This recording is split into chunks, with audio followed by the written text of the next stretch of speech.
Okay. Hopefully this one works fine. Okay.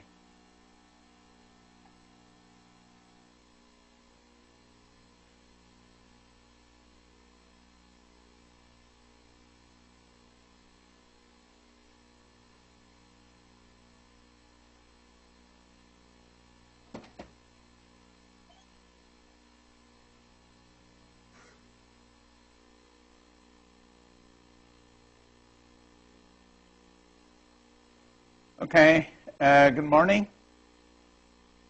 So next lecture, Thursday morning, so we will have our midterm exam. The first thing is about the time. Okay, the time is we plan to have 90 minutes exam, total 90 minutes. Based on the best thing we can get is we will start 5 minutes earlier. That means instead of 11 a.m., we will start at 10:55 a.m. I already told the previous professor we will start early, so he knows that. So don't worry. Even he was here, we will, have a good excuse to ask him to finish everything, including question answering, 5 minutes earlier. So we will start on time, 10:55. And we will finish at 12:25. Okay. That means we actually finish, our usual time is 12:15. We'll finish 12:25. That means I do give you total 15 more minutes. We have 75 minutes lecture time. So we have 90 minutes test time. Remember, the midterm, no matter how many questions I give you, you always feel high pressure on timely finishing it.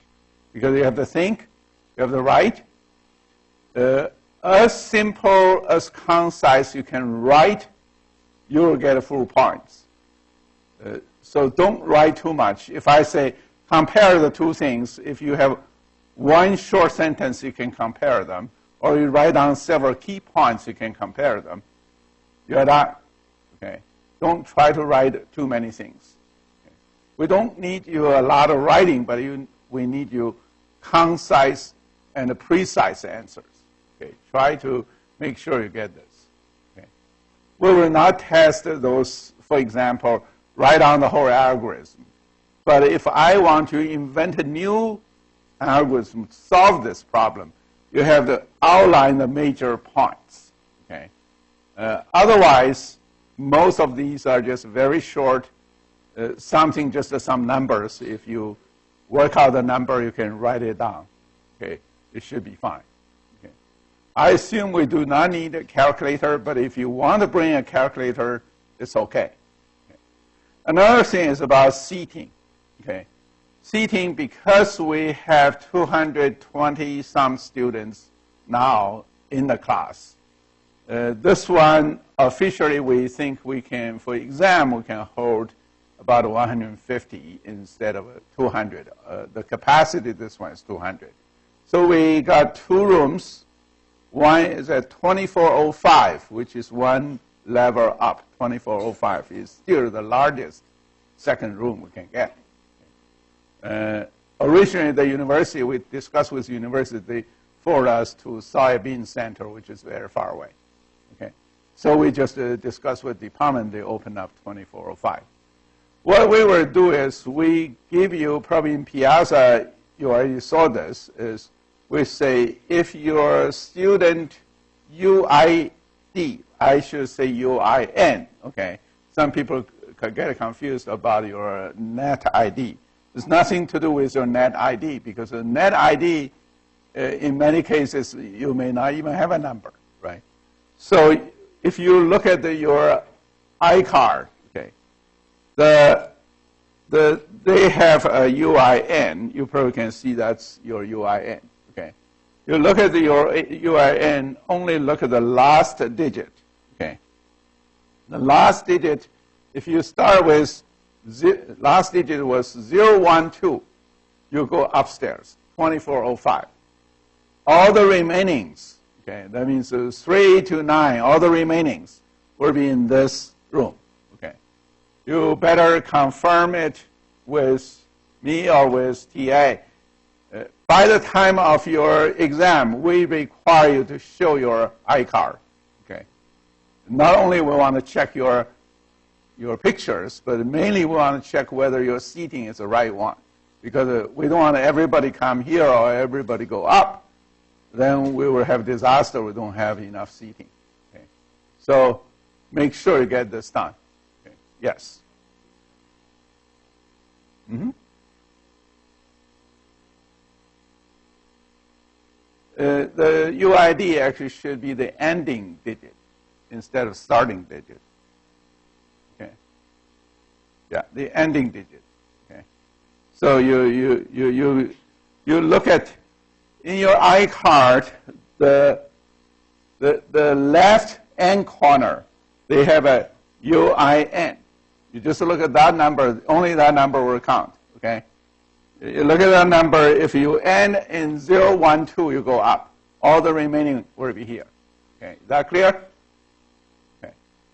And we do have 2 or 3 students have some disability.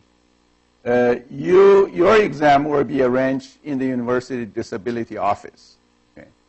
And we do have a small number of students. They could not make this exam. They take alternative exam. The alternative exam is 1 to 2:30 tomorrow, okay, Wednesday. You should contact your TA to get all the concrete locations. I will better not disclose it, because you have to get a permission to get in instead of you can just walk in.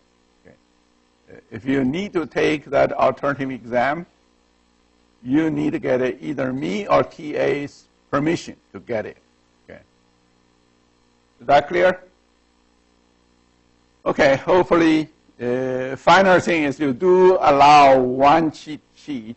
Okay, I strongly encourage you to get 1 cheat sheet, because some student finally complains that everybody got a cheat sheet. I did not get it. That's why I blow up the exam. That's not an excuse. We do allow you to get it. Okay. Any more questions regarding the midterm exam?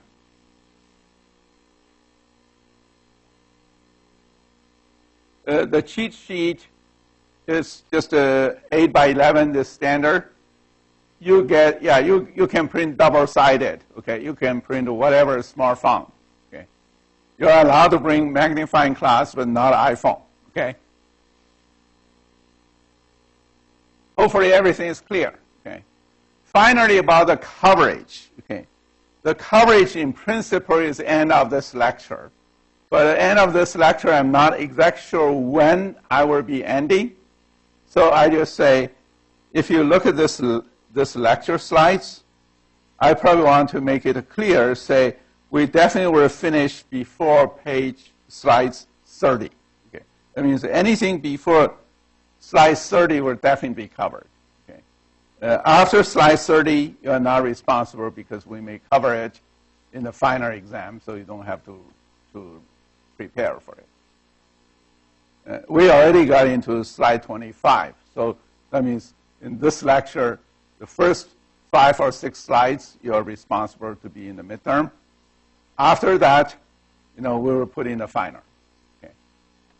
Remember, final actually will cover the whole class, so there's no restriction. You only need to know the second half. The final exam, you actually will need to know the whole class.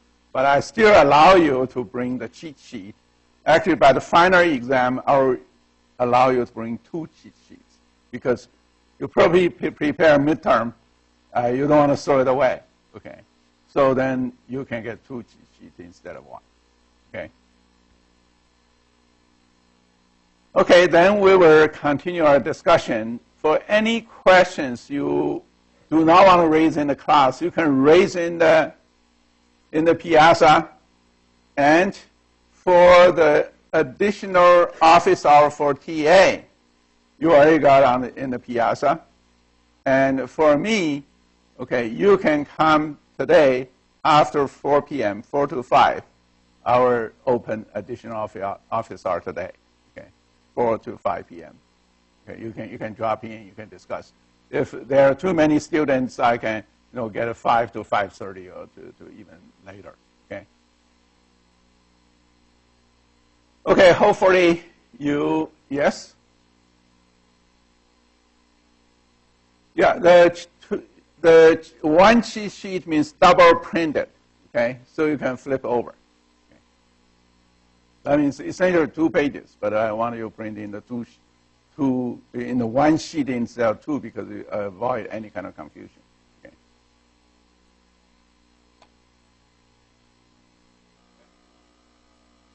Okay, so last time we discussed a little on the data space pruning.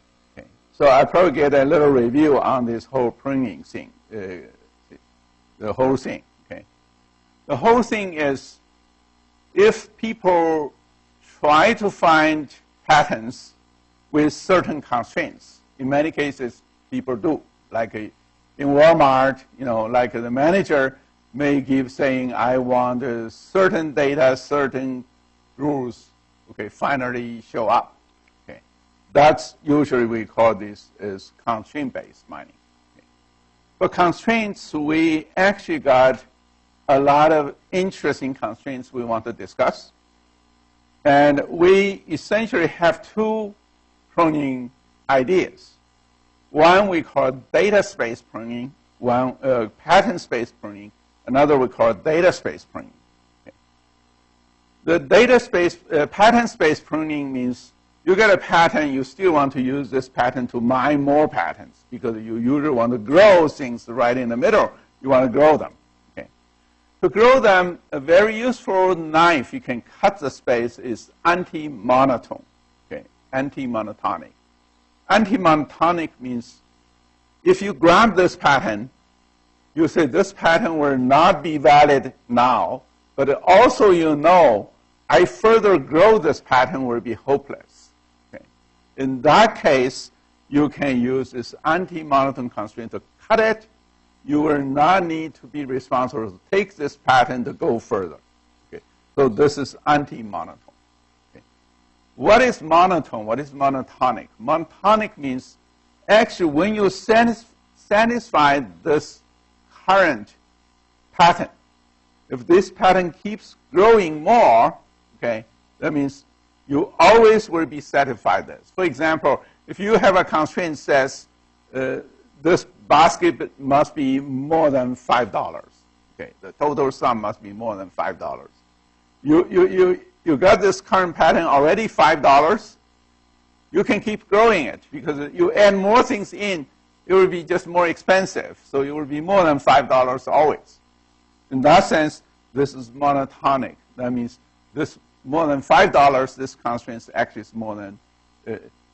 Once it's satisfied, it's always satisfied. You don't have to check it anymore.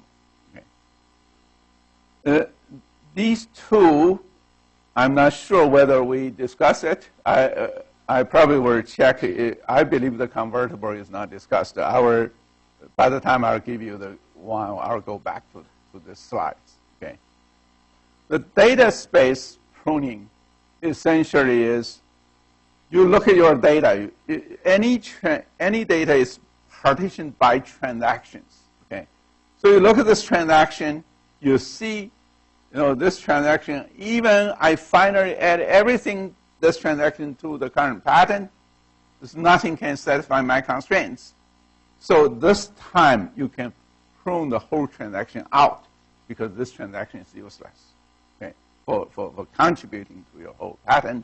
So that one we call data anti-monotonic. That means if this transaction does not satisfy these constraints, then you can prune it out.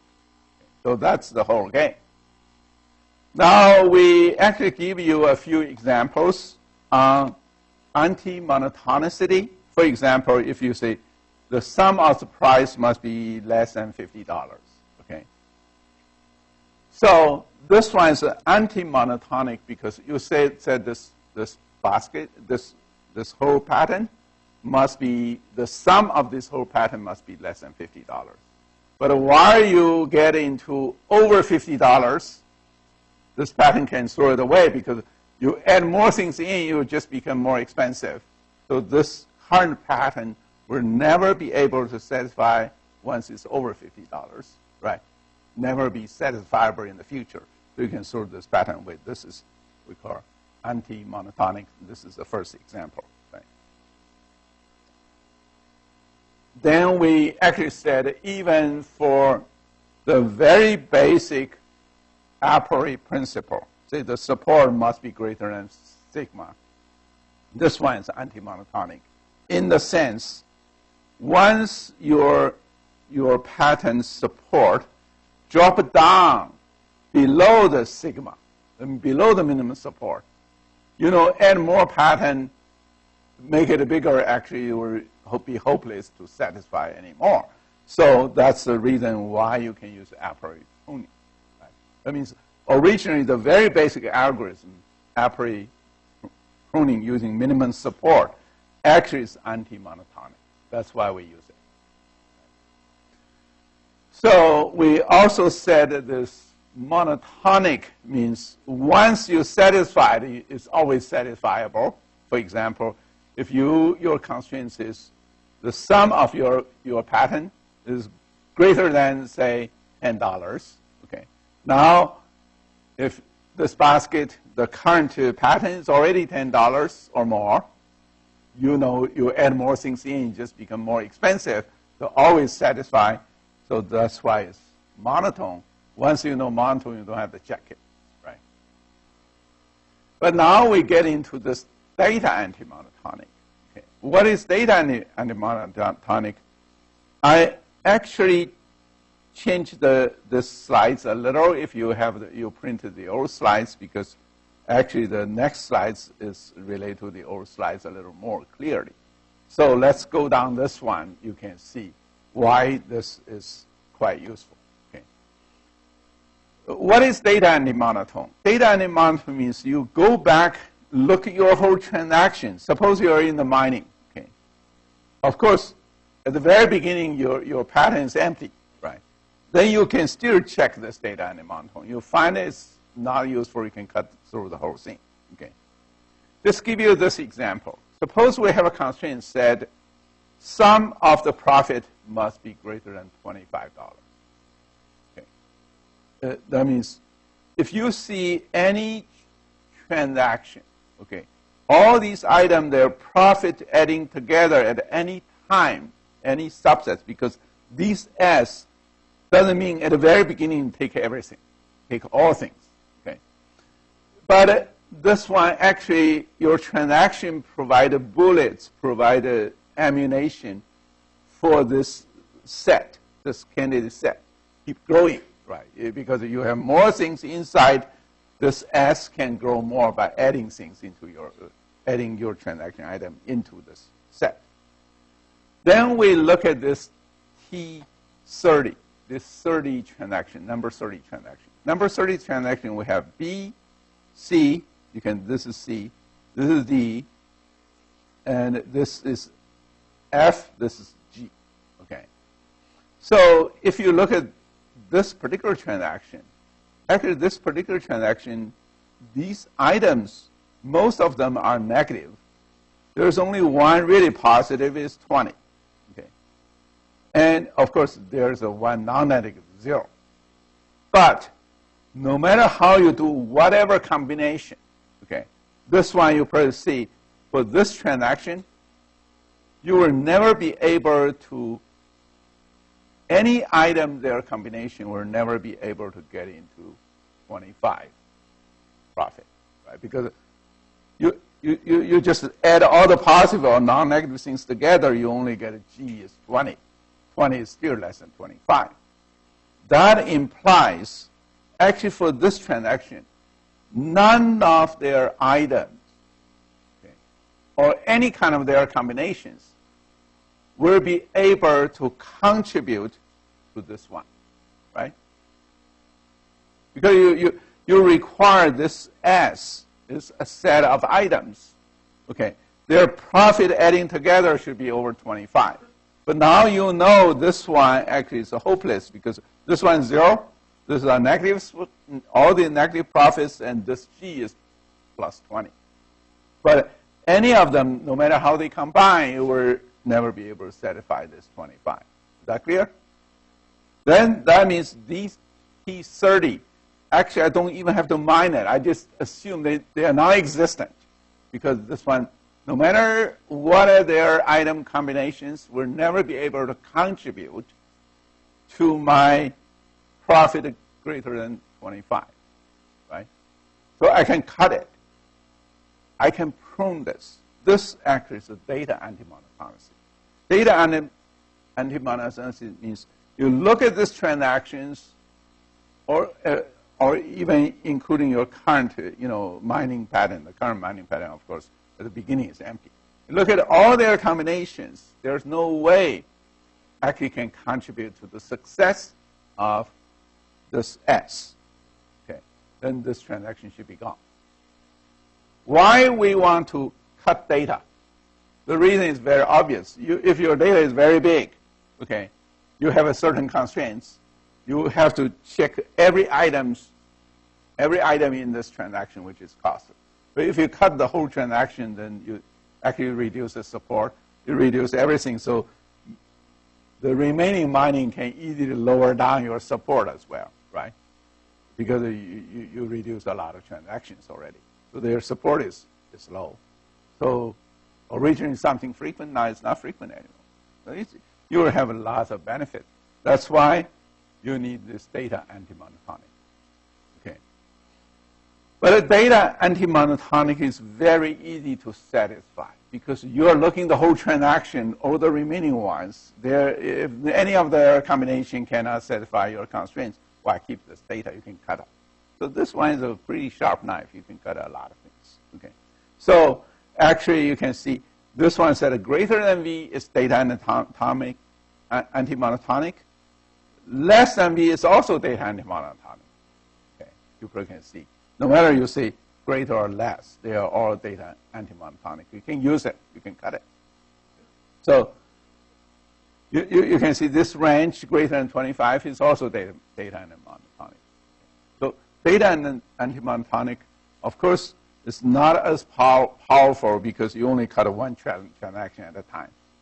It's not as powerful as you cut patterns. Right? But because I assume in your data set, the number of transactions is really big. But you start cutting, okay, and eventually you can cut quite a lot. I will give you a simple example. You probably can see the same data sets, okay, like this is the same data set. Okay. I will show you this cutting is not a one deal. It's every time when you start cutting, you can cut more. Okay. Just to give you a simple example, we still say now we use the range. This one is greater than 25. Okay. We use this. Okay. Then we can check a B's project database. Suppose we are mining by using like a IP growth kind of style. That means we look at a B's projected database. You can see some contain B, some does not contain B. Okay. You can see this 40 does not contain B. So projected database simply says this 40 actually is gone because it does not contain B. Okay. Then you only look at 10, 20, 30. You take a B out because it's B's project database. Then you have those data left. Okay. You can see I take a B out. The remaining one is B's project database. I do not do exactly like Apri. I have to order those items. I just assume B is the first one. Okay. All the remainings are there. I just leave it down there. Okay. Once I leave down there, you probably can see there's some interesting thing happening. What interesting thing happening? Because I require the minimum support is 2. Okay. But once I say B's project database, you look at this, I circle A out. Why I circle A out? Because that's the only one. Okay. The support is 1. Because you look at the remaining 3 transactions, there is no A anymore. Okay. What does this mean? This means A is not frequent. Since A is not frequent, A can cut, right? Because we want mine frequent patterns. We have minimum support is 2. Actually, cut A will have lots of benefit. Because you think about it, once you cut A is a very big big profit one. You can see A's profit is 40. Once I cut A, actually the remaining one, you almost do not need to mine. You will find that there's no way you can get anything. You can cut them off, almost all. Okay. Let's see. Suppose I remove A from the first transaction, because this one is not frequent. I remove A. Once I remove A, what will happen? You have only CDFH. Okay. We know B's range, B's profit is 0. Right. Now you look at CDFH. Okay. This is C, this is D, this is the F, this is H. Okay.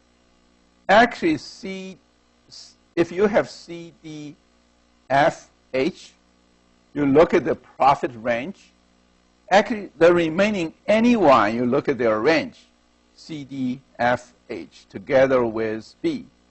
They will never be able to reach the range is greater than 25.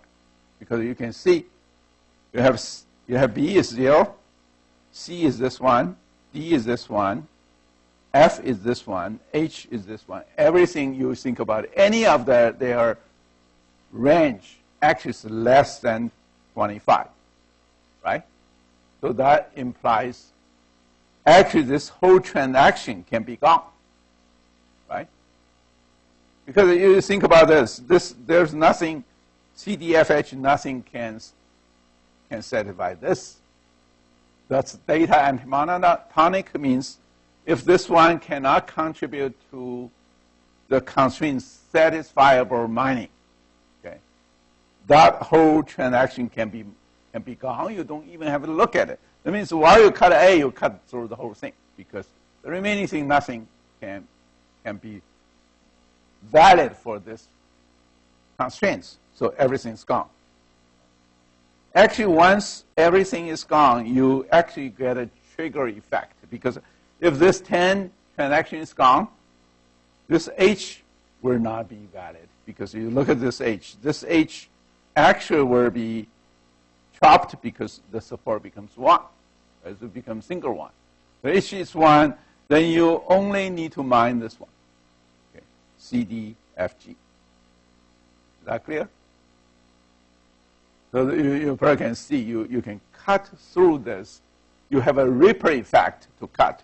Remember, if I say range is greater than 25, originally your 10 cannot be cut because you have A here. A is 40. Those range is quite big. You cannot cut. But while we get a projected database, A is alone. Once you cut A, the whole thing is cut, right? So it's still this. What I mean is this data space pruning is not only done once. You actually done while you do the projected database, you check the data anti-monotonicity again. You can cut the transaction again. Once you cut it, you can cut a lot. Is that clear? So hopefully, if I give you an exam on this, I say whether this one can be used for anti-monotonicity, you actually will be able to know how to use it. Right? For example, like this time, it's not directly usable. Why it's not directly usable? Because if you started, you look at this, you see, oh, there are lots of things satisfiable. It's not directly usable. But once you project on B's project database, it immediately becomes usable. Because you can cut A, you can cut through the whole thing, and then you can cut H. So things left will be very small for you to mine. Yes?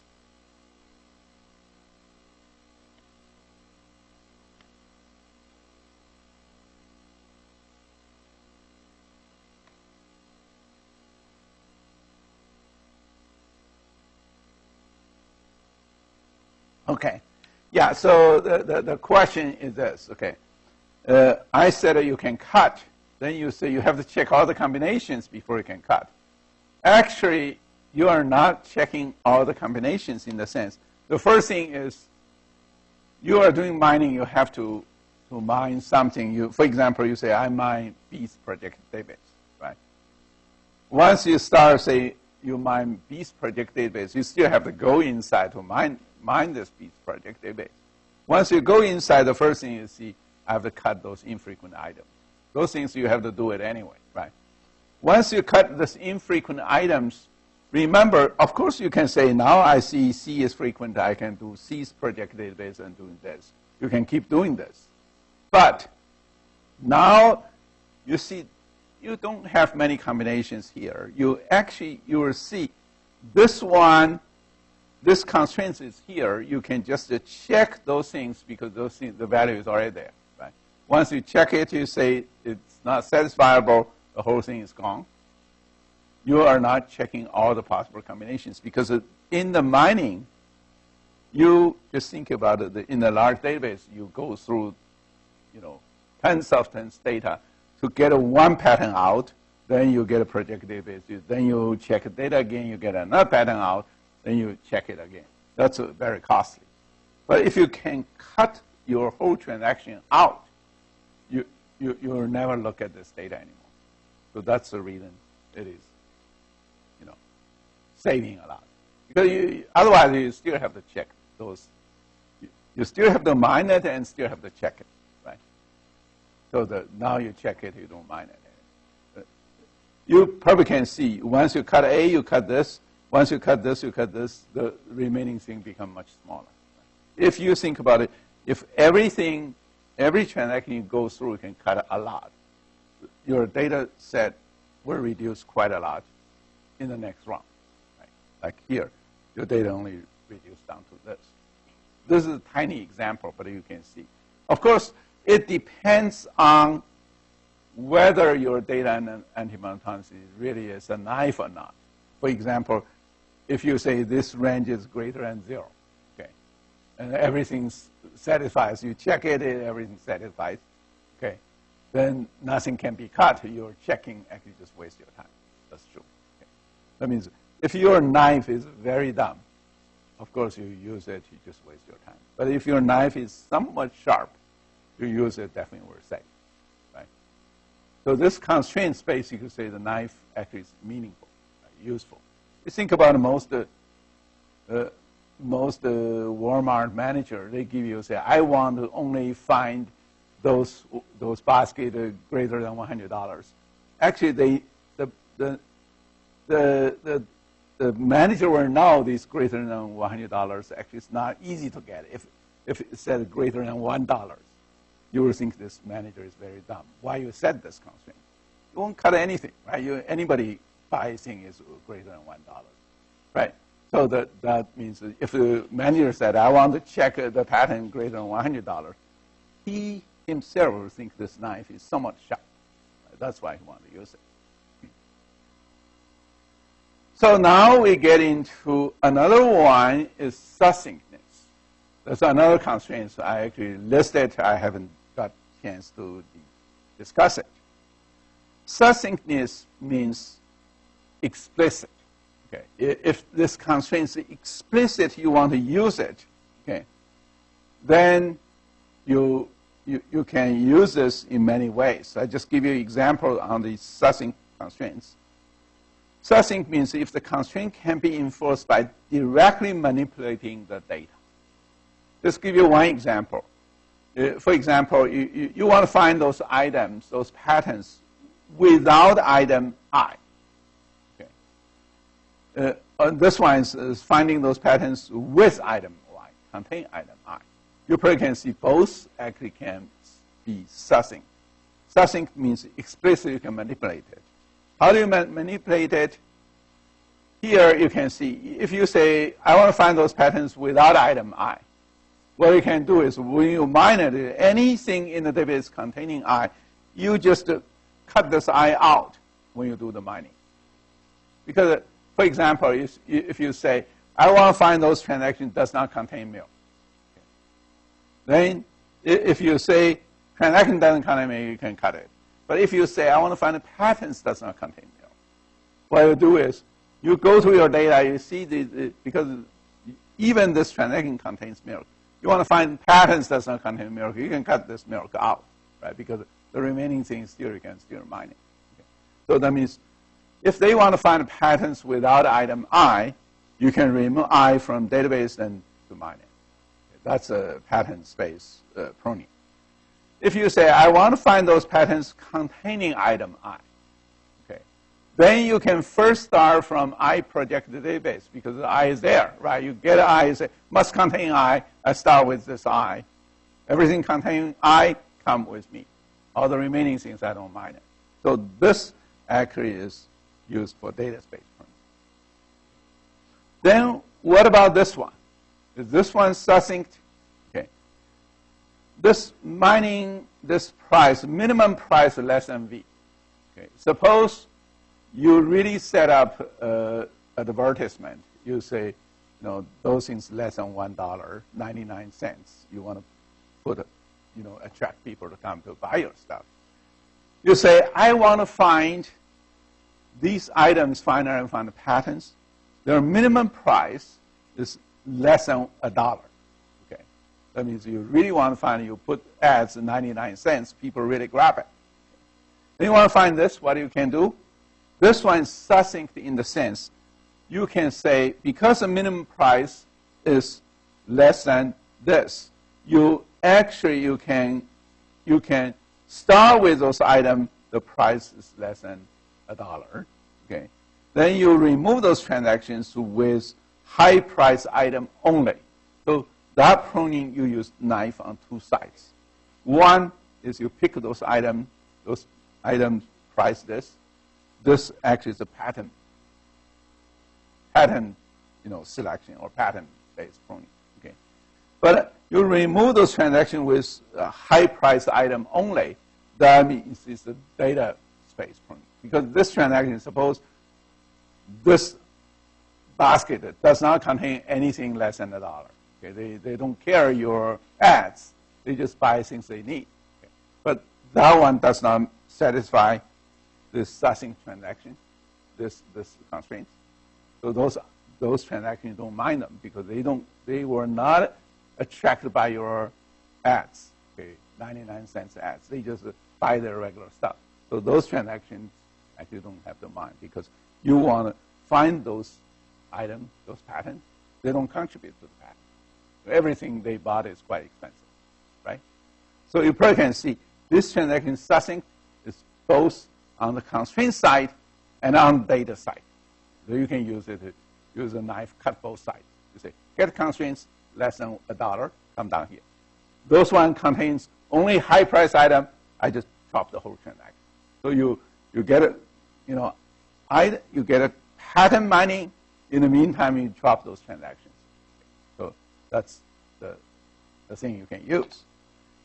This one is not succinct because at the very beginning you cannot push this one inside.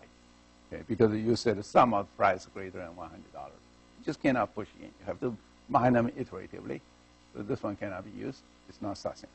Okay. Yes.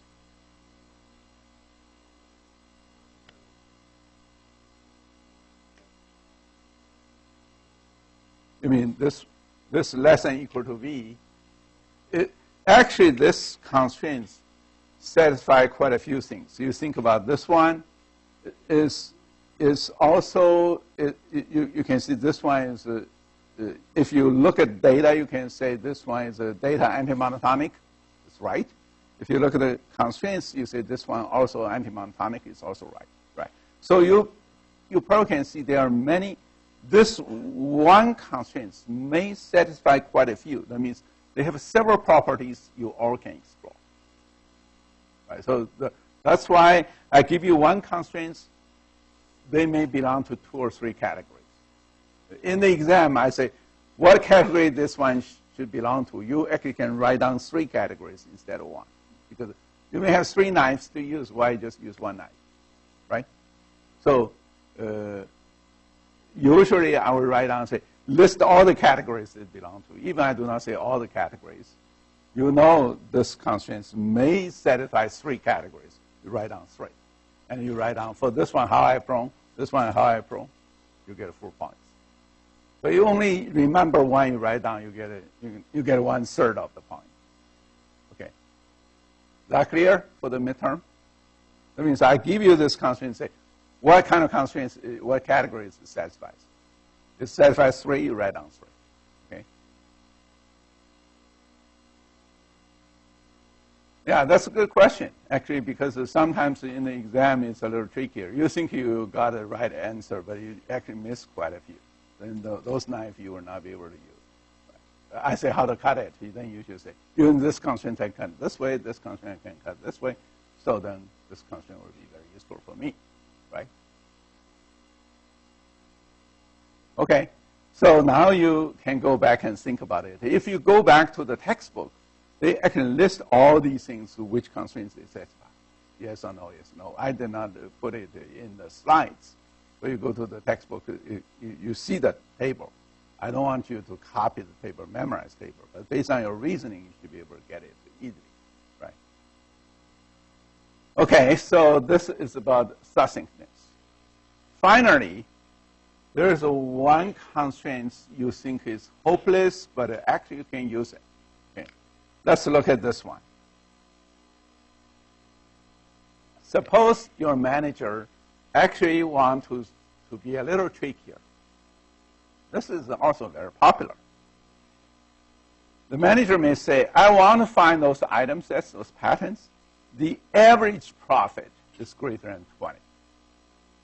Now you can see it's a little trickier because the manager does not want to see the sum, does not see the range, does not see max or min. Your manager wants to see average. Is that a strange manager? I think this manager is very reasonable. You think about this. If the manager said, I sold these so many things, I want to see the average profit or average price. That's a very reasonable one, right? So that constraint probably many managers may like to raise. But the problem is this average is very tricky. Thinking about this, you look at the profit. Remember, the profit can be positive, can even be negative, okay? Once you say average, you add something, you say, now it's still not greater than 20. Dare you to stop? You say, no. Because the next one may be the high profit one. Add it in, you are satisfied. Okay.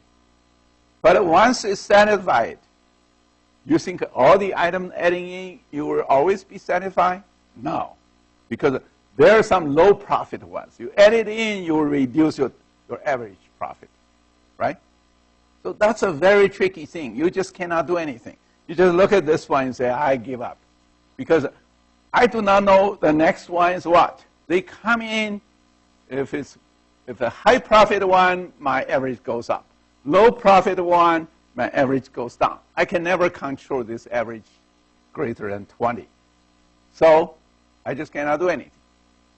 Actually, you still can do something very useful to cut things in any ways. Okay.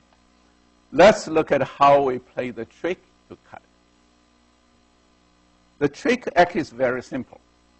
The trick is your transaction is given, right? You say this is shopping basket, the transaction is given. Since your transaction is given, all these items you already know, right? If you say my basket contains 10 items, these 10 items you already know. Okay. When you do the mining, there's one simple trick is you can actually sort your items according to what he said. If he said it's profit, I can sort my items according to the high profit to low profit or low profit to high profit, right? So then I can use my mining because if all my transaction originally you said those items are randomly sitting in my basket, but now it's not random anymore. My trick is sorting those transactions according to the profit order. Okay. Then the question I'm going to ask you is, do you want to sort this one in profit descending order or ascending order? Which one is better? How many people vote for descending? Yeah, a lot of. How many people vote for ascending? Rising. Seems nobody votes for rising.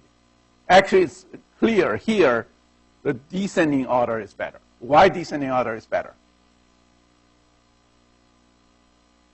Yes?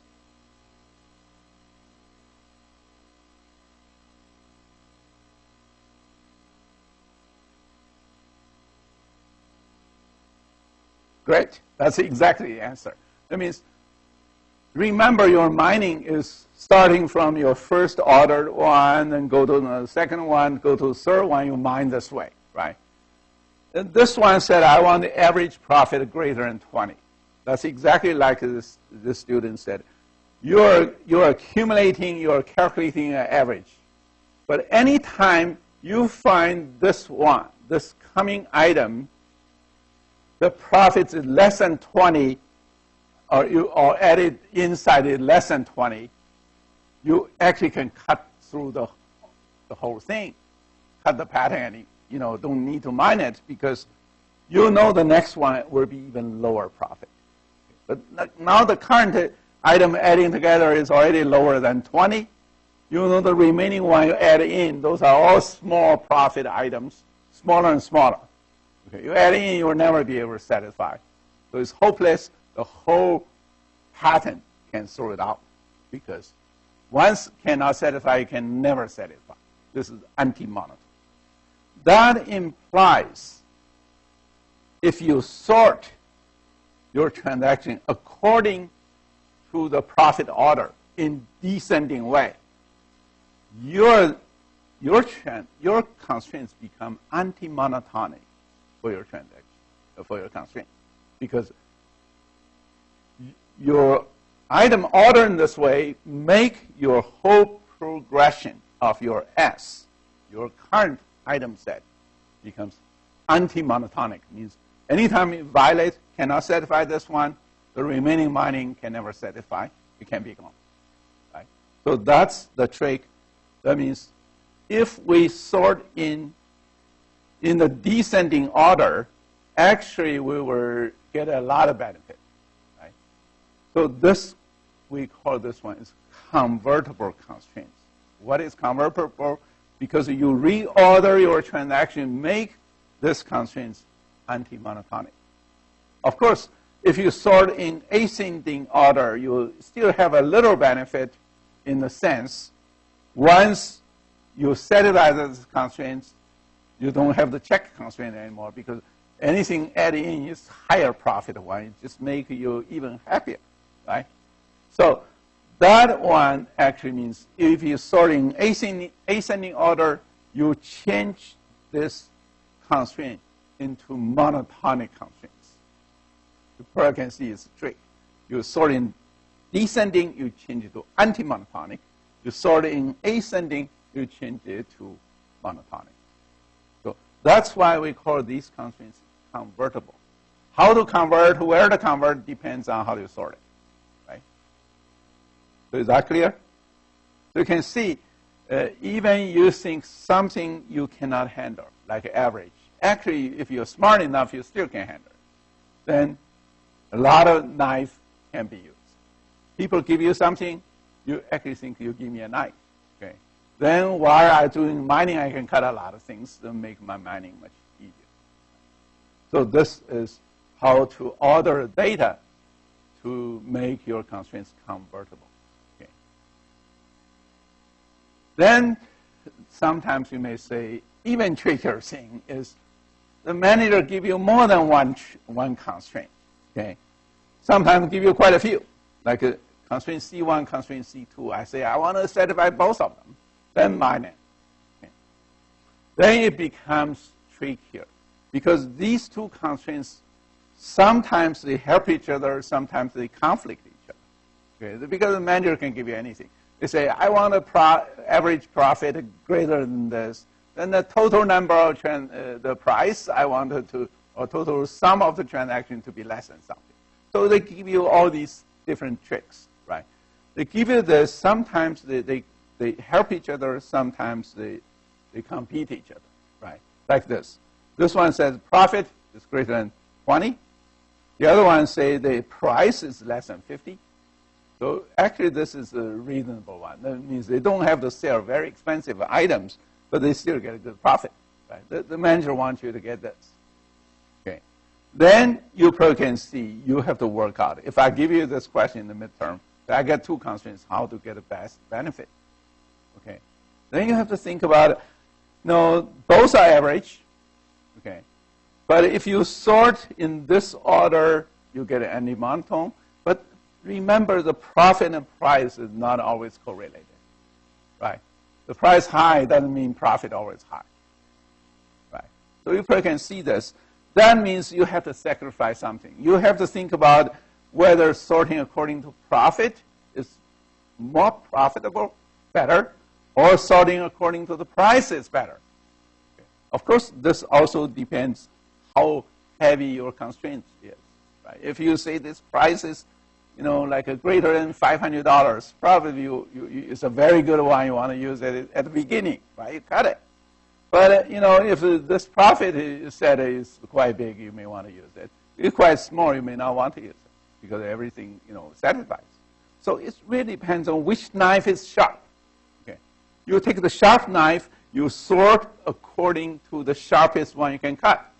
Then you can use the one first. You just the other one, because you cannot sort in both ways. Right? So the other one you have to sacrifice. You just don't take it. Right? You just take it. After this one cut it, you do the later one. That means actually when you get multiple conflicting constraints enforced at the same time, you cannot sort in both orders in this way. You just judge which one is the highest profit one, which one is most beneficial. You use it. The other one, you don't have to use it immediately. Is that clear? Okay, so now you see that's a game. Okay. So I think we basically finished this constraint-based frequent pattern mining. The general philosophy is user always want to give you constraints. Okay. Just thinking about even you mine genes, you say, oh, I want this length of this DAM pattern must be greater than 20, okay, or less than 50, and it must contain something, or it contains something repeating, something must have ATGC or in some order. You can specify these constraints. These constraints are useful. When you mine it, you use these constraints, you immediately reduce the things much smaller, right? That's definitely beneficial. So this constraint-based pattern mining is useful in most studies. Okay. Now I come down to a new problem, is mining very long patterns. Okay. Remember, I told you mine pattern is very useful. In many cases, you want to mine short patterns, like you buy A and B, then likely you will buy C. Usually it's pretty short, length 3, 4, 5. But some studies, you may want to mine very long patterns. Just give you a simple example. If you go down to DNA, okay, remember the DNA pattern, the DNA length is 3 billion base pairs. That's very long, right? If you want to find certain patterns, say this kind of disease likely related to this kind of DNA patterns, the pattern you want to find actually is very long. Then, if we want to mine long patterns, can we use the algorithm we got previously? We can do it? The answer is no. Remember, once you get a big data, you want to mine very long patterns. You easily get into combinatorial explosion. Like I always use this length 100. Right? Length 100, easily, if you want to mine pattern, easily grow the space, even intermediately, you grow 2 to the power of 100. Nobody can handle this. So your disk will crash, your machine will never terminate, right? You'll never get anything out. So we know if we cannot mine length 100, remember the human DNA is 3 billion base pairs. You forget it. If you cannot handle 100, how could you handle 1,000 or billion, right? So the problem becomes, can we even try to mine something longer, say longer than 100? Can we do it? Okay. And most people, if you try these FP growth or APRI, you can try it. You can easily blow up. You just cannot terminate. Okay. Actually, I got one PhD student. He now is a professor in Singapore. He actually get this paper into Best Paper Award in a conference. Okay. He first showed you he worked out a very tiny data set. he just said, none of your algorithms, you compete to get so many algorithms, none of them can even thought about it. He just cannot handle it. Okay. He worked out a very short transaction pattern and blow up all the algorithms. Okay. What he worked out is very simple. He says, you can see you get a string length is, you get these items 1, 2, 3, 4 to 40. Okay. That's very easy, you can get it. Then he just copy all these 40 times. Then he played the tricks. What's the trick he played? He take the diagonal, knock down each one. Okay. That means the first one knock 1. The second one knock 2. The third one knock 3. The last one knock 40. And he got this one. He got this 40 patterns, length, every one is length 39. Okay. Then he just get another 20 patterns, is all the repeating. 41 to 79, all repeating. Okay. And he mixed them up. That's total 60 patterns. Then he feed into any mining. You claim you have a very efficient mining method. You say, find all the patterns, terminate. None of them can do it. Why? You look at this. He set a minimum support as 20. You can watch this out. You actually can find many, many length 20 patterns. No matter you use closed, max, whatever you want to use. This one really contains many, many length 20 patterns, if you think about this. Because this length is 39. 39, anything smaller, you can find a lot of 20, right? How many length 20 patterns you find? You actually can calculate it. It's 40 pick up 20. 40 pick up 20 is still a very big number, right?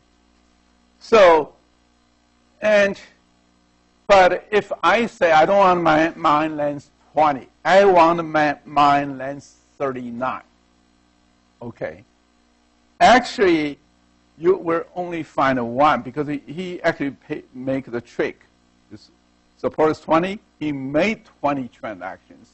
Everybody is 41 to 39 is pretty long. The length is 39. Okay. And you actually, even you watch it, you see. Here, none of them, the length 39 can reach support 20, right? Because you knock down diagonally. You always kick something out. Nobody can satisfy this, but only this one can satisfy. So actually, if I set the support is 39, you just watch it. You see there's only one pattern like this. None of them can get 31. So that means by human, you watch it, you got this answer. What you throw into the machine. What machine is doing?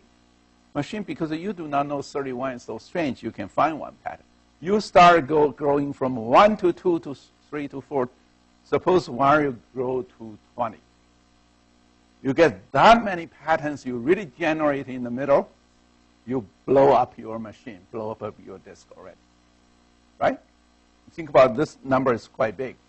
If you think it's not big, I can add a 0 down to anything. Because 400 pick up 200, nobody can do it, right? So that simply says he can easily work out example. The pattern you want to mine actually is there, okay? But no algorithm can reach it. Even smart human, you can say there's only one pattern.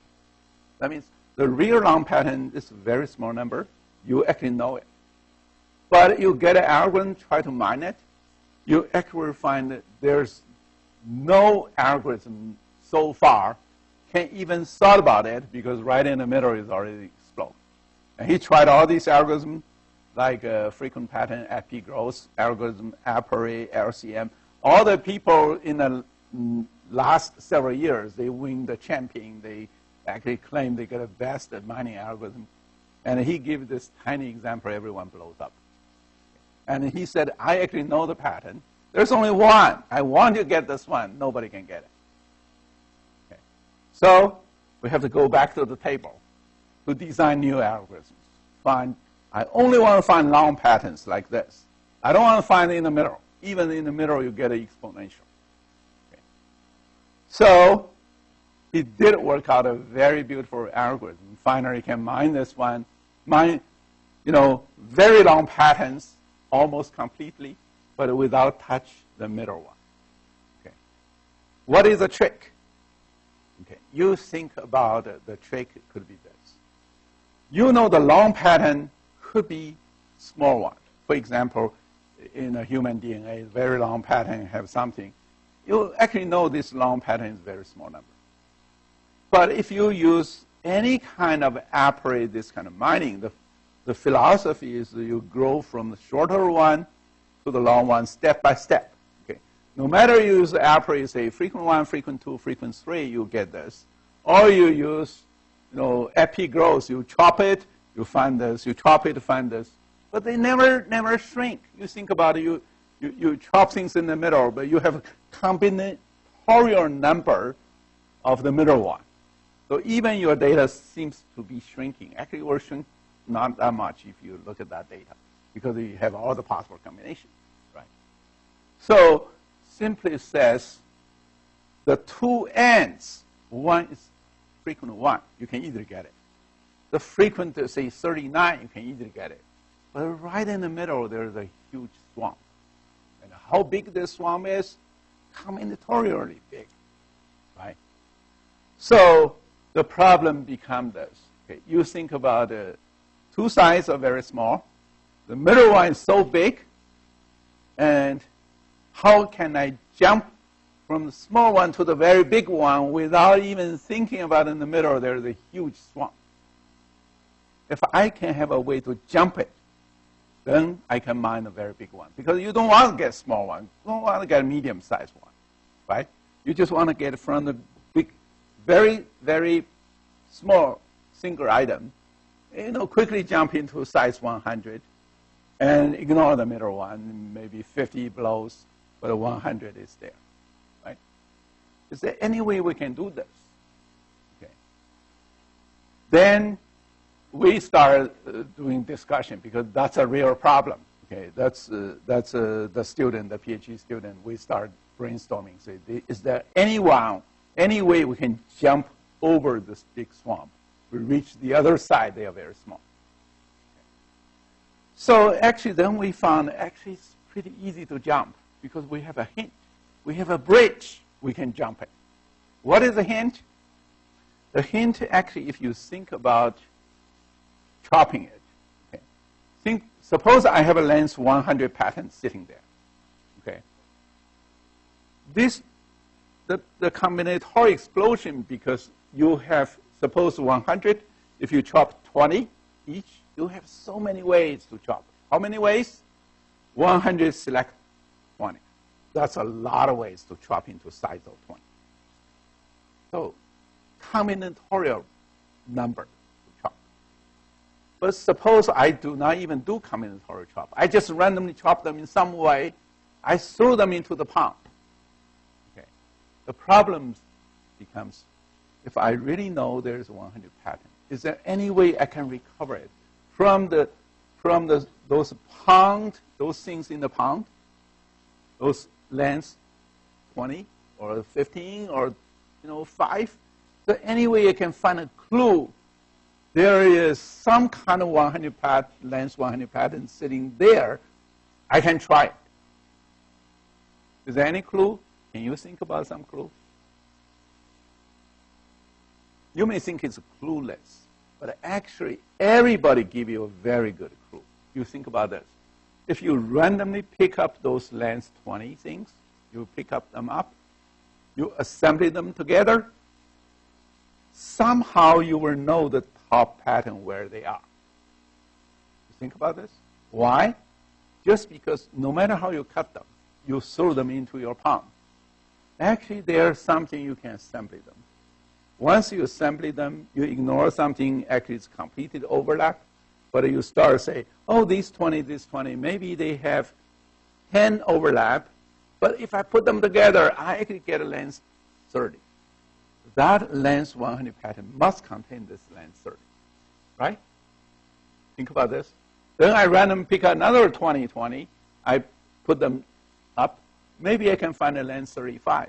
Then what about these 30 and 35? I pick them up, and maybe they have lots of overlap, but I may find length 50, right? and your 100 pattern, length 100 pattern, must be a super pattern of this 50. I actually get a clue what you look like. Is that true? You think about it. Actually, those things thrown in the middle are very, very good hint to get you on the top, right? Actually, if you think about how police catch criminals, the police catch criminals, they do not need to get the whole DNA. Okay. Maybe the police catch it by get some blood on the, like in some kind of on the ground, or get a cigarettes, get a little piece of DNA. But they actually can say that criminal DNA and the clue I got actually is matchable because this one is subset of it. If I get enough subset, I can uniquely identify this criminal, the work is done, right? That's exactly how the police catch the criminals. We can think about this length 100 pattern is a criminal. Okay. Why you chop so many things throw into the pond are the piecemeal DNA. Actually, once you assemble them, you find the criminal.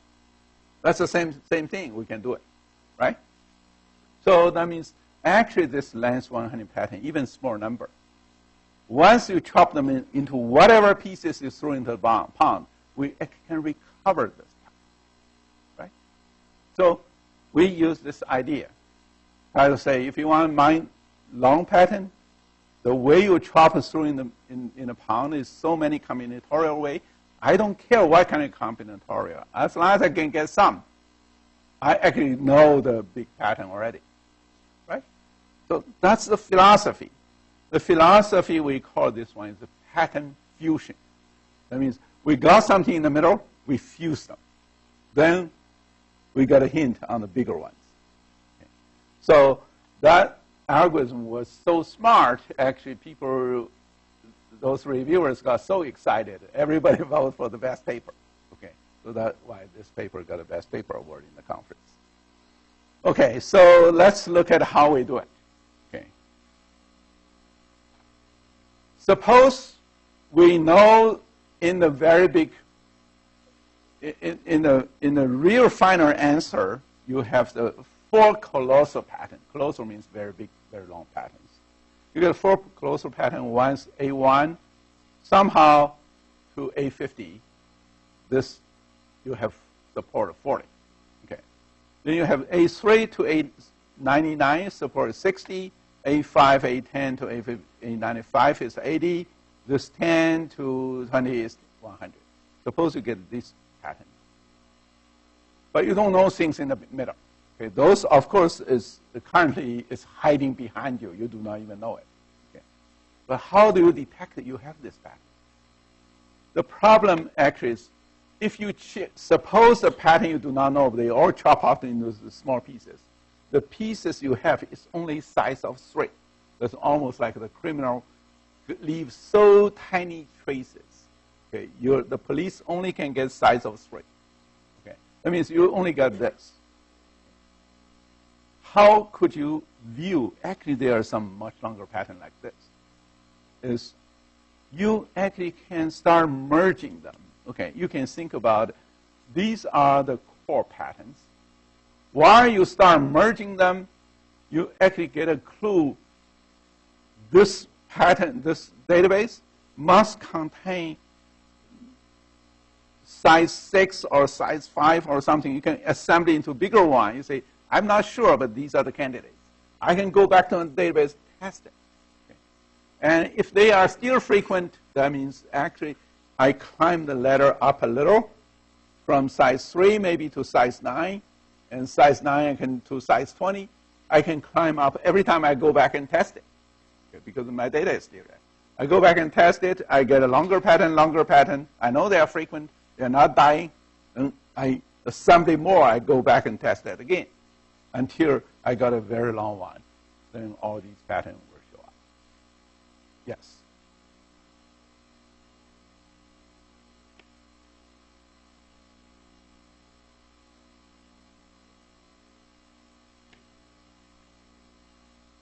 Okay. Yeah, the question is, I got this. how can we know they merge together? They are. They may not. For example, I may get one is a criminal, the other one is innocent. I put them together, actually get nothing. How can I know I put them together, I will get the right answer? But you still have your database there, right? You have your database. You just do not know the patterns. But you do have your database there. You can test. That means I can put this one, merge them together. Say, there is a length 6. I do not know whether there is or not. But I go back and test whether it's frequent. If there's none, that means actually you find this pattern get together is not even a human. Because there's a one innocent guy, there's a one criminal guy. I put these two together. I go back and test it. I find that nobody can satisfy this one. And this one is gone. It's dropped. Right? But dropped, it doesn't matter because it helps you to get a hint of what is the right one. Because the data is already there. Right? That means I don't mind. I merge these two, say there's a candidate. Actually, it's A2, A3, A4, A34, A39, A45. There's a pattern. I boldly to guess there's one. But I don't mind if I guess wrong, because I still go back to my data to test it, to say whether they have support 40 or 30 or something. If I test it, they are not frequent, they are gone. Because I want to find frequent patterns, right? Remember, I want to find this. If they are not frequent, they below the threshold, they are gone. That means my guess is wrong. I don't pay anything. I just chop it. But if my guess is right, I keep going. I find a bigger one, bigger one. The trick is I do not check all the possible combinations. I just take a sample, I combine them, say whether it's true, I go. If it's not true, done, drop it. So I leaps and bounds. Originally you say go one step, find all things, another step, find all things. Now I say no. I just assemble them from 3 to 9, 9 to 20. And every time I assemble it, I go back and test it. If it's still frequent, it's still alive, I keep it. If it's not frequent, I drop it. So I'm safe. I keep jumping. Okay. So that's the way you go out of this pond. That means originally you want to scan through the whole pond, whole swamp. The swamp is just too big. You just cannot handle it. Now, I just get a stepstones. I jump over these stepstones. Then I reach the other side quickly. That's a philosophy. Is that right? Okay. So now you see the tricks. Okay. And with these tricks, actually, what we said is a closer pattern, the very big one, actually is far more core patterns than the small size pattern. That simply says, if you chop them, there are lots of things will show up. Even if you chop them in a random way, there are still lots of the real color, real hint there. And you can assemble them, and you can jump. So that's the philosophy, to find a very, very big pattern. Okay. And I can actually show you, before I go down to the real method, I can show you what he got. Okay. Then you probably can see it is a very interesting one. Because he easily show he started growing or shrinking the minimum support threshold. All those so-called good algorithms started exploding. Okay, they are all gone. Okay. But his algorithm keeps very, very low cost, no matter how you shrink down the threshold. That means you get lots of them. And he actually really used some medical tests, like this one is leukemia data. He got it from Broad Institute, from the MIT, those data sets. Okay. And he wanted to find very long transaction, like pattern size greater than 100. This is the protein sequences. You want to find those things. And he actually said, this is the complete pattern, and his pattern fusion method, for the very long one, he almost catch everyone. Okay. Then the smaller one, he may miss something because he cannot guarantee his combination, because he takes the sample start assembly. These samples, sometimes something may not show up, okay, in his sample. So he may miss something. he may not combine everything, right? So you can see the smaller pattern, he start missing something, but it missed very few. Very long pattern, of course, you shrink it down, you say, I want to find the length 30, 40. It will miss a lot. Okay? But the very long one, you can see the very long one, he did not miss anything. And start getting shorter and shorter, he missed something. You get into the medium one, he missed most of them because of those combinatorial possibilities. But the long pattern did show up. So this is the trick on mining long patterns. You can see it takes some smartness to develop this algorithm. But if you go back to think about how the piecemeal DNA people can find criminals, essentially it's assembly them in a random way. You actually can find it, right? So that's the way you can mine patterns as well. Okay. So we will finish this, but we are not going to cover this part because we did not complete finish. Okay. So remember the exam. Okay. Remember, come here with your cheat sheet 5 minutes earlier. Okay. Good luck. Thank you.